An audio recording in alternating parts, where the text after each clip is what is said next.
6. Hey friends, Greg Merriweather here with you at 6 to start the week off. My partner Elizabeth Val has the week off. We're going to start with this behind me. Boy, a nosedive on Wall Street.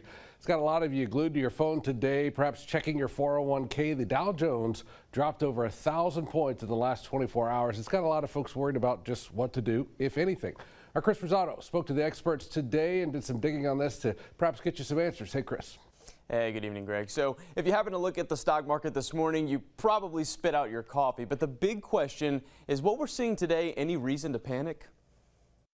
Well, number one, I wouldn't panic. It's too early to panic. But number two, I think there's now a signal out there that we are going into recession. Local economist Lauren Scott says it's too early to tell exactly what the markets are indicating, but says a rule used by economists known as the SOM rule points to a looming recession. The SOM rule says a recession is indicated when the national unemployment rate goes up 0.5% more than the previous 12-month average.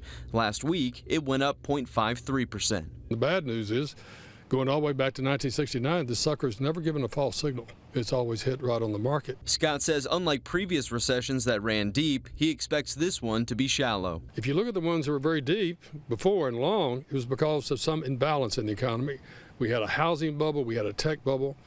We really don't have anything like that right now. What we have is the Federal Reserve System doing things to try to stop inflation. Recessions also result in a shopping freeze of goods like cars, furniture, and appliances. But since Louisiana's economy doesn't rely on manufacturing those goods like other southern states, recessions tend to hit us less hard. People seem to forget that the market takes 2 to 3 steps forward and then 1 to 2 steps back. And it's been a long time since we've had one of those 1 to 2 steps back. Local financial advisor Fred Dent says the last thing folks should do is panic and pull out all of their money. If you're an investor, this is part of it. You just stay the course. This is an opportunity, maybe if you have some cash on the sidelines, to put it to work, but you certainly don't sell into weakness like this. The average person looking at this tonight should not pay attention to it. Get back to work, do what you love doing. The market will take care of itself over time.